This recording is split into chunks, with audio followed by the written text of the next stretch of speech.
마가복음 8장 14절로 26절입니다. 제자들이 떡 가져오기를 잊었음에 배에 떡 한 개밖에 그들에게 없더라.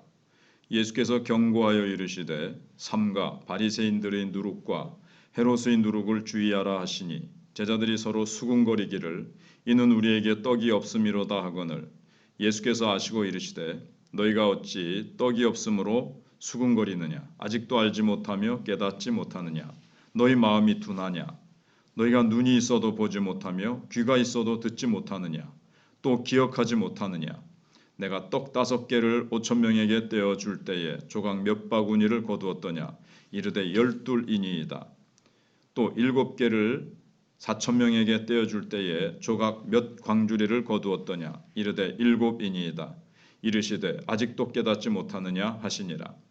벳세다의 이름에 사람들이 맹인 한 사람을 데리고 예수께 나와 손대시기를 구하거늘 예수께서 맹인의 손을 붙잡으시고 마을 밖으로 데리고 나가사 눈에 침을 뱉으시며 그에게 안수하시고 무엇이 보이느냐 물으시니 쳐다보며 이르되 사람들이 보이나이다.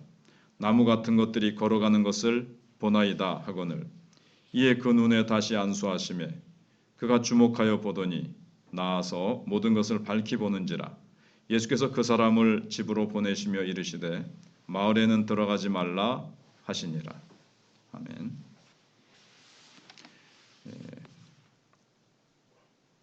중국의 공자가 한 말 가운데 아침에 돌을 깨우치면 저녁에 죽어도 좋다 이런 말이 있습니다. 돌을 깨우치는 중요성을 이야기한 것입니다. 마가복음은 시종일관 도에 대해서 얘기를 하죠. 복음이라는 표현을 안 쓰고 도, 예수께서 도를 가르치심에 이런 식으로 표현이 됩니다.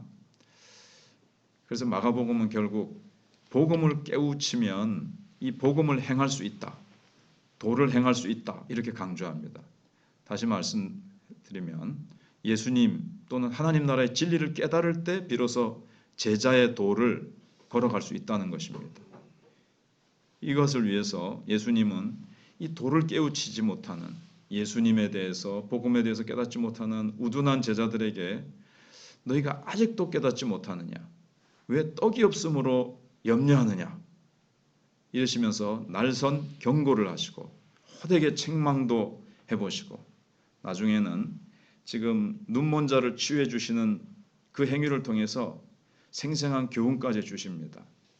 지금 우연히 이 사건과 제자들의 깨닫지 못하는 사건하고 맹인이 눈을 치유해 주시는 사건하고 사실은 연관이 있다는 거죠.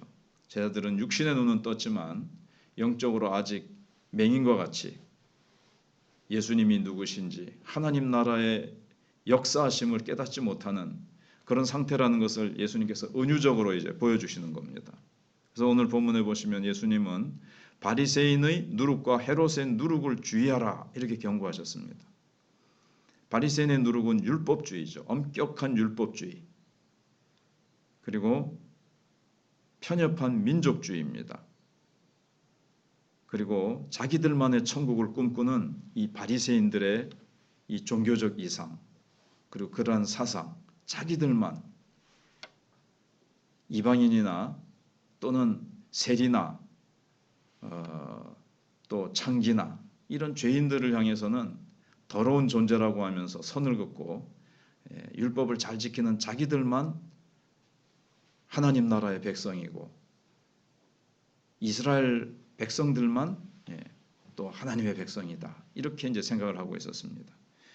헤롯의 누룩은 뭔가 하면 로마 제국의 하수인이죠. 돈을 통해서 어떻게 주를 통해 가지고 분봉왕의 자리를 차지해 가지고는 수단 방법을 가리지 않고 또 역시 자기만의 왕국을 세우기에 혈안이 되었던 이 헤롯의 정치적인 야망과 야욕을 멀리하라는 겁니다. 이 세상의 부귀영화, 권세 이걸 이제 제자들도 거기에 영향을 받아서 추구할 수 있고요. 종교 지도자들을 향해서는 이 외식하고 그런 것들, 교만과 외식 이런 것들을 주의하라 이런 말씀이었습니다. 그들이 꿈꾸는 제사장 나라나 헤롯 왕국 모두 예수님이 말씀하신 하나님 나라와 무관하거나 이 하나님 나라와 이게 정반대입니다. 상충하는 겁니다. 서로 충돌한다는 거죠. 이 사람들은 정치적 성향이나 종교적 신념은 달랐지만 메시아를 위협하고 주의 나라를 대적하는 일에는 서로 하나가 돼서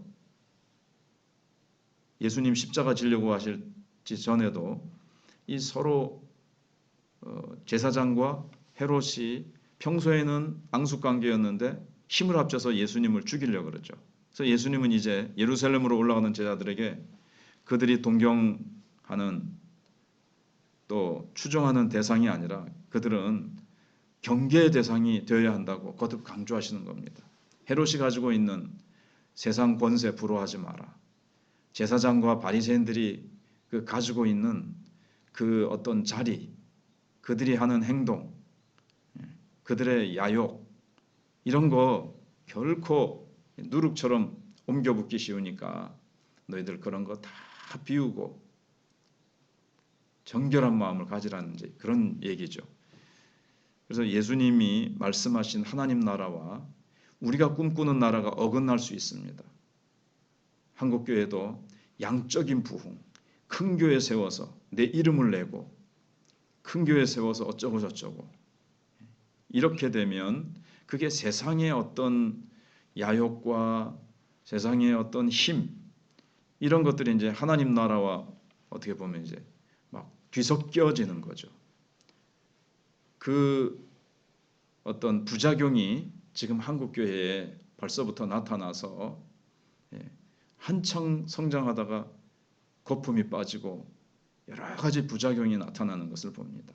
한 사람 한 사람이 그리스도의 제자로 정말 복음을 깨닫고 신실한 예수님의 제자로 세상의 빛과 소금 되어야 되는데 이 잘못된 신앙이라든가 이 잘못된 것들이 한국 교회를 많이 병들게 했습니다. 그래서 우리도 내 어떤 겉으로는 하나님의 영광과 교회 성장이라는 것을 내세우지만 어떤 하나님 나라와 하나님 나라를 다스리시는 주님을 방해하는 편에 설 수 있다는 겁니다. 자기는 주님을 위해서 산다고 하면서도 자기는 교회를 위해서 한다고 하면서도 많은 목회자들이 교회 양적 성장에 혈안이 되어서 질적 성장을 추구하지 못하다 보니까 교회가 나중에 이게 균형을 이루어야 되거든요. 양적 성장이 필요 없다는 것이 아니라. 그런데 양적 성장에만 치중하다 보니까 질적 성장이 이루어지지 않아서 절름발이 신앙이 되고 한국 교회는 나중에 쉽게 무너지는 아주 약한 체질의 교회가 되고 말았습니다. 그게 바로 주님이 가르쳐 주시는 대로 하지 않고 세상적인 그런 누룩이 이제 교회 안에 들어왔다고 볼 수가 있는 거죠. 그래서 오늘날 한국 교회를 변절시키는 누룩이 무엇인가를 우리는 이 말씀 속에서 이제 생각해 봐야 됩니다. 그다음에 예수님은 제자들 향해서 누룩에 대한 말씀을 하시자 제자들은 떡에 대한 말씀인가? 이렇게 하면서 떡을 우리가 참 안 가져왔다. 아이고 예수님께 이제 떡 안 챙겨왔다고 야단 맞겠구나. 이렇게 생각을 했습니다. 예수님이 그때 내가 보리떡 5개와 물고기 2마리를 가지고 유대인 얼마나 먹이고 몇 광주 낭비했느냐. 12바구니입니다. 이방인들에게 가가지고는 떡 7개로 먹이고 몇 방주를 남겼느냐. 7광주입니다. 아직도 깨닫지 못하느냐. 떡은 얼마든지 세상의 것들은 예수님께서 공급해 주실 수 있다는 겁니다. 떡이 없으므로 왜 근심하느냐. 이렇게 얘기를 합니다. 그래서 가장 큰 표적이신 예수님 앞에서도 깨닫지 못하고 또 다른 표적을 구했던 바리새인들이나 바로 생명의 참떡이신 예수님을 모시고 가면서도 떡 걱정을 하는 이 제자들이나 크게 다르지 않아 보입니다. 그래서 제자들은 예수님 말귀도 잘 못 알아듣고 예수님이 참 누구신지도 잘 모릅니다. 참 떡이시요 창조주시요 우리의 생명의 구주가 되시고 모든 공급자가 되신다는 것을 모르는 거예요 아직. 그래서 이방 여인이 또 그 수로보니게 여인의 그 순전한 믿음, 부스러기 그것만으로도 나을 수 있다라고 하는 이 믿음, 그것도 아직 그걸 봐놓고도 아직도 이렇게 한숨 나오는 이 제자들의 모습 보면서 우리도 그렇습니다. 또 어려움 당하거나 또 뭐 하면은 아이고 내가 어찌 먹고 살고 하든지, 아니면은 또 현실을 보면서 주님이 지금까지 나를 인도하시고 얼마 전에도 하나님이 기적적으로 채우신 그 기적은 새까맣게 잊어버리고 현실 앞에서 낭망하고 엉뚱한 소리나 하나님 앞에 하고 하나님을 원망하거나 하나님이 나를 사랑하지 않고 돌아보시지 않는가? 이렇게 된다는 거죠. 그때 주님께서는 아직도 깨닫지 못하느냐? 그렇게 하시는 거죠. 그리고 이제 베세다에서 맹인의 치유 사건은 제자들의 이 영적인 현주소를 보여주는 겁니다. 아직도 알지도 못하고 깨닫지도 못하고 영적으로 맹인된 것. 앞에서는 귀먹고 말 더듬는 자의 치유를 해주셨죠. 그것도 역시 말귀 못 알아듣고 아직도 하나님 나라의 말씀을 잘 모르는 제자들을 예수님께서 이렇게 거울처럼 보여주시는 거였는데, 이번에도 맹인을 따로 데리고 가서 은밀하게 고쳐주십니다. 그래서 침을 뱉어 이렇게 이겨가지고 발라주시면서 2단계에 걸쳐서 치유 과정을 보여주시죠. 영적 상태를 단계적으로 보여주는 것 같습니다. 예수님을 믿고 따를 만큼 영적인 눈이 좀 이렇게 열렸어요. 그래서 믿고 따를 만큼은 돼요. 그런데 하나님 나라의 비밀을 온전히 깨닫지는 못하는 이 제자들의 모습을 보여줍니다. 그래서 예수님이 그리스도이심을 고백은 했지만 지금 고난받는 메시아 몰랐고요.